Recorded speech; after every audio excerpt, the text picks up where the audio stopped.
The topic today is formation of ions. Ions can be cations and anions. Okay, before we continue, let's review few things we're supposed to know before we actually get into this topic. Yeah. We form a neutral atom. Two things I would like us to look at here. Number one, what is the valence electron here? Do we know the valence electron in this atom? Remember, this is supposed to look like this, that you're using this. What is the valence electron here? Okay. Before you can tell the valence electron here, we know what actually is valence electron. Valence electrons are electrons in the atom's energy level. If that is the case, this is energy level 1, this is energy level 2, this is the highest energy level, so the valence electron is 1. Another thing I want us to also look at is, this is neutral. When is this neutral? It's neutral because the number of protons and the electrons are equal. Okay? Those are the two things I would like you to remember, to know before we continue. So, can you determine the number of valence electrons in each of these? Pause the video and try to get your answer. Pause the video and try to get your answer.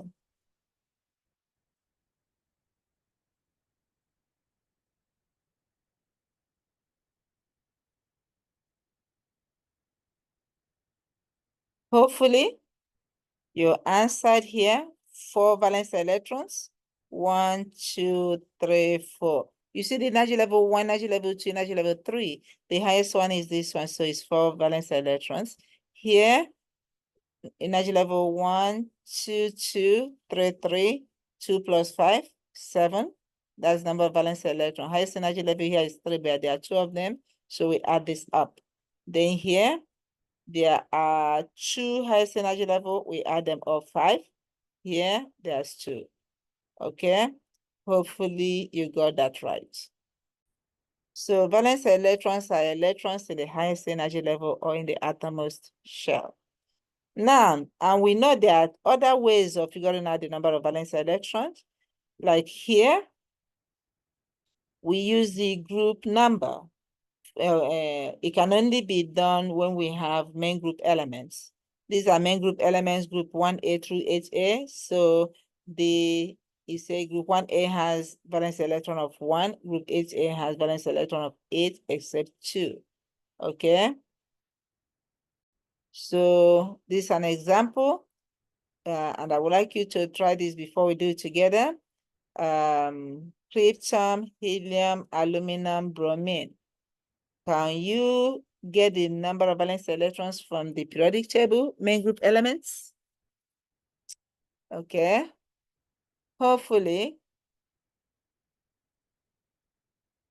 you got it right. Krypton is 8 valence electrons in group 8A. Helium is 2 valence electrons, an exception. Is an exception. Though it's in group 8A, it has 2 valence electrons. Aluminum is in group 3A, it has 3 valence electrons. Bromine is in group 7A, it has 7 valence electrons. So let's look at periodic table again. We have said that all elements in the periodic table are neutral. All of them are neutral. Okay. Also, these elements are not stable. The only elements that are stable are the noble gases. Only the noble gases are stable. The rest, they're not stable.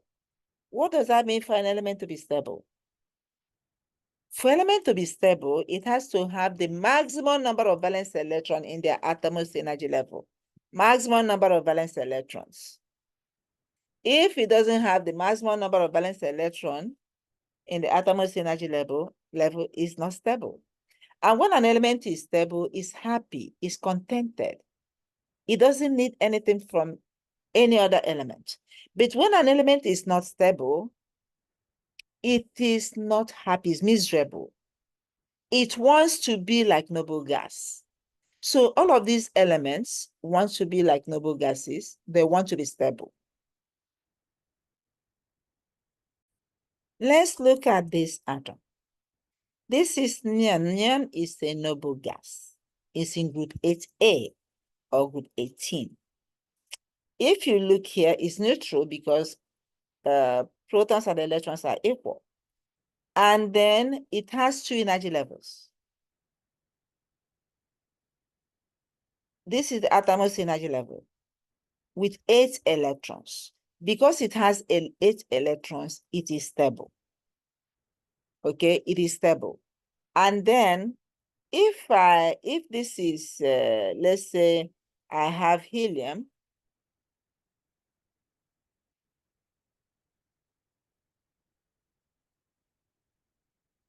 this is also a neutral atom.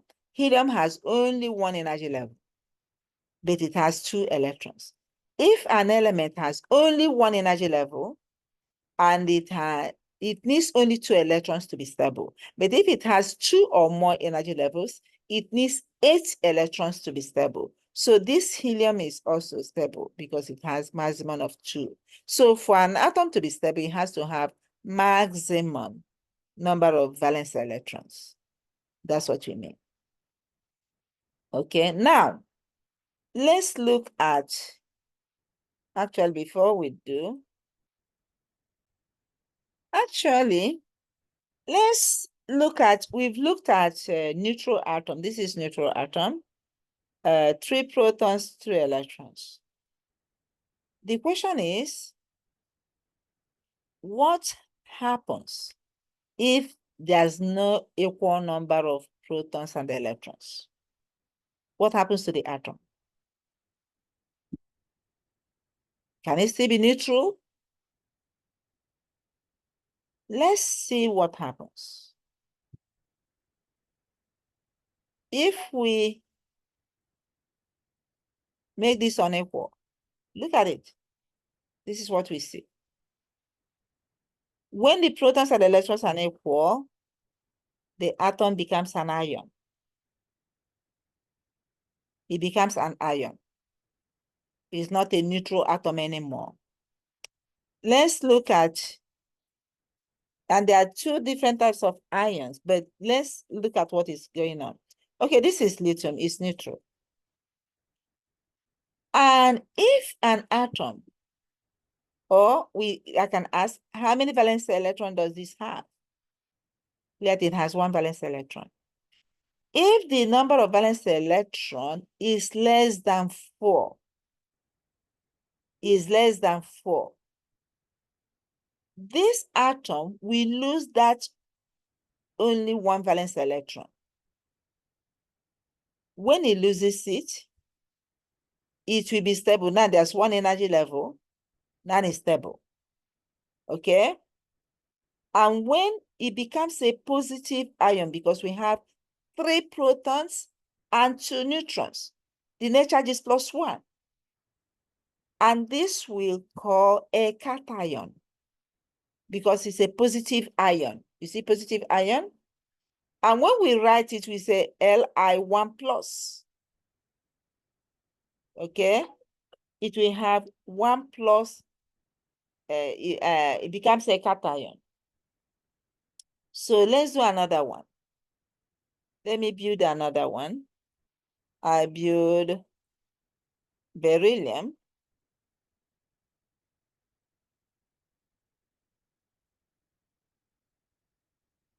Neutron is not really doing anything here. It's just there. This is neutral atom. Okay, now it has how many valence electron? I have 2 questions. How many valence electron Is it stable? Is it stable?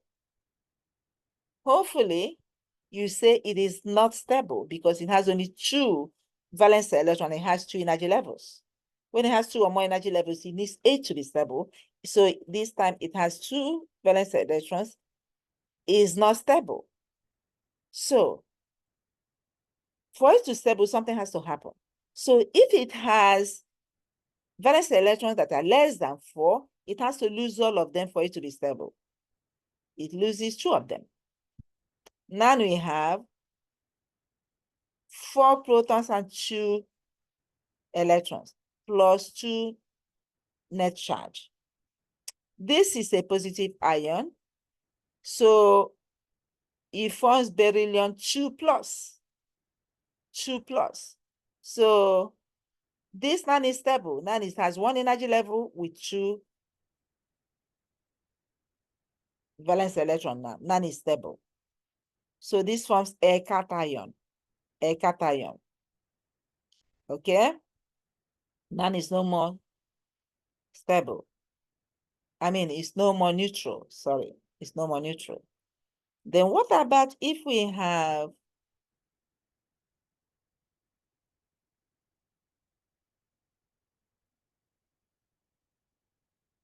five,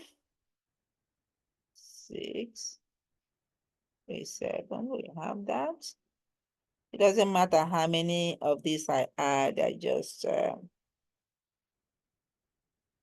then again we start with neutral atom.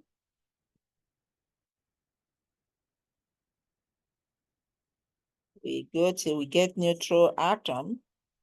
Okay, this is neutral. How many valence electrons? Is it stable? 1, 2, 3, 4, 5. There are 5 valence electrons. It has 2 energy levels. Therefore, it is not stable because for 2 energy levels, it needs 8 valence electrons to be stable. Now, this 5 valence electron is greater than 4. And when it's greater than 4, it will gain enough to be stable. How many will it gain? It will gain 3 electrons to be stable. Okay? So now, there are 7 protons and 10 electrons. So this is a negative ion called anion. Anion. So it is not stable. There's 8 is stable. And it's called, and it forms a negative ion. A negative ion. One more example. What if I have this?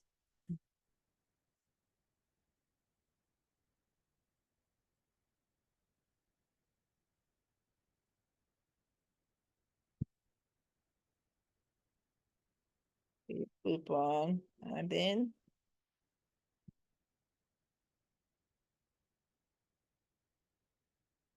We have, keep on going till we get a neutral atom again. So this is neutral. How many valence electrons?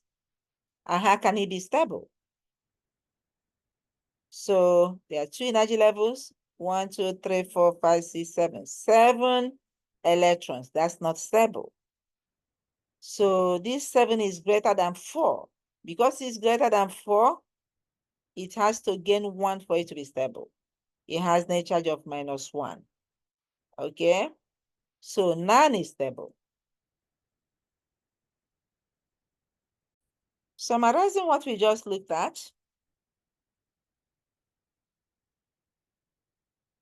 what do you think will happen when the atom is not neutral? That's the question we just answered. What do you think will happen when the atom is not neutral? So what happens is when the atom is when you have valence electron that is greater than 4, the atom will gain electron and become negative. when the valence electron is less than 4, the atom will lose the electron and become positive. That's what we just saw in that simulation. Okay. For example, and then if it gains electron, it becomes negatively charged ion. If it loses, like we saw that with fluorine, we saw that with nitrogen. Nitrogen gained 3 electrons and became negatively charged. Okay. And then like lithium, we saw it lost 1 electron. We saw beryllium lost 2 electrons and becomes positively charged. Remember, how do you know when it gains or loses electron? When the valence electron is greater than 4, it will gain electron. When the valence electron is less than 4, it will lose all of its valence electrons. And when that happens, when it loses electron, it becomes a cation. This is a cation. You see how I put plus here? Then the atom becomes a cation when it loses electron. When it gains electron, the atom, it becomes an anion, a negative. That brings us to what is an ion? It is a charged atom. Okay, an ion can be positive ion, it can be negative ion. Okay, when it's a positive ion, it's called a cation. When it's a negative ion, it becomes an anion. Watch this video so that you can enhance what you learned. Welcome to Moo Math and Science. And what is an ion? A neutral atom will have a certain number of protons and an equal number of electrons. This results in the same number of positive and negative charges, which we can call neutral or a zero net charge. You can produce a charged atom by taking a neutral atom and adding or removing one or more of the electrons, which is called an ion. For example, a sodium atom has 11 protons in its nucleus and 11 electrons. If one of the electrons is lost, there will now be 12 positive charges, but now only 10 negative charges, so we'll have a +1 charge. The sodium ion can be written as follows. The positive ion is called a cation and are produced, as I said, when one or more electrons are lost from a neutral atom. Helpful hint, think of a cation as a cat that has paws, for positive. Another example, magnesium will typically lose 2 electrons to form a 2+ cation. Neutral magnesium has 12 positively charged protons and 12 negatively charged electrons. When it loses 2 electrons, it now has 12 protons and 10 electrons, or a 2+ charge. When a neutral atom gains electrons, a negative charge is formed. A negatively charged ion is called an anion. For example, neutral chlorine has 17 positive protons and 17 negatively charged electrons. When it gains an electron, it now has 18 negative charges and obtains a negative charge and can be written as follows. Also, the naming of anions is slightly different than a cation. The suffix "-ide" is used, so the chlorine anion would be now called chloride. Another example, neutral oxygen has 8 protons and 8 electrons. Oxygen can gain 2 electrons, which results in a -2 charge, or an oxide ion, which can be written as this. Ions are never formed by changing the number of protons in an atom's nucleus. Isolated atoms do not form ions on their own. Most often, ions are formed when metallic elements combine with non-metallic elements. Metals always form positive ions in rows 1 and 2, and nonmetals form anions by gaining electrons. I hope that helps, and remember. Let's look at this simulation we did. You see, for lithium, we determined it was 1 valence electron, okay? And then 1 valence electron, which is less than 4, right? Less than 4. This is not the right one. This is 1 valence electron for lithium. We determined it was less than 4. When it's less than 4, it loses all of its valence electron. It lost 1, and then because he lost one, it becomes a positive ion, cation. And then we have the ion symbol. Let me write down so you understand. Yeah, this is a summary of the simulation, the example during simulation. Lithium, number of valence electron 1, greater than is less than 4.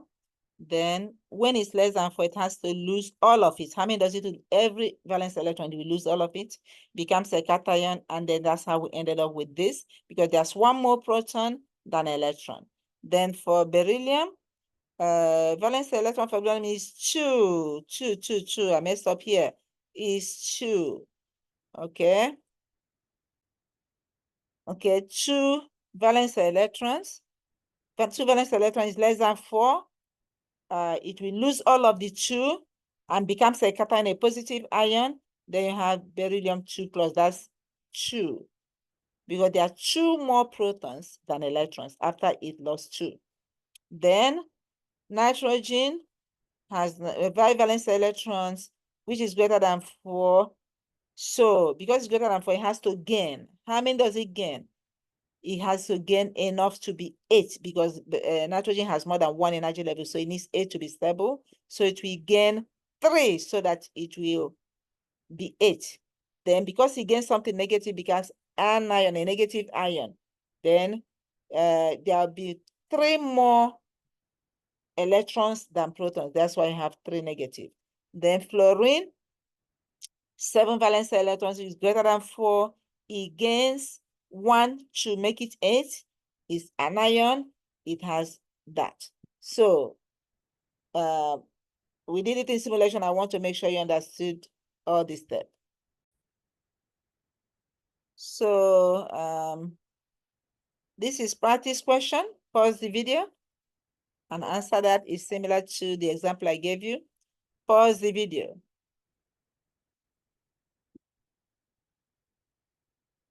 This is the answer.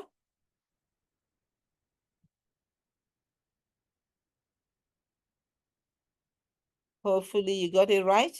Now, there's instead of trying to figure out the charges, how to write the ion symbol, we can use the easy way. Again, this is main group elements, So every element in group 1A has +1 charge. Where is this coming from? Remember, in simulation where you have the net charge, that's what this is.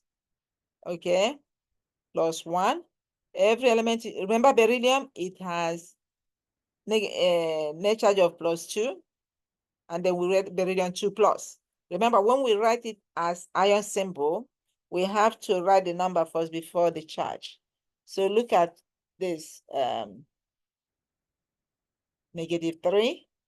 That's nitrogen. Remember nitrogen?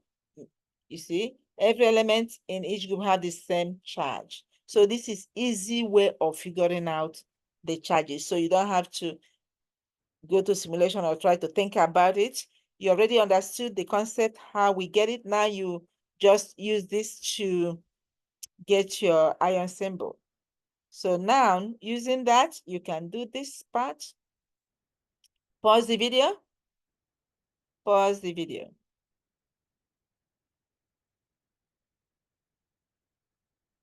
Hopefully, you got it right. Okay. Thanks for watching.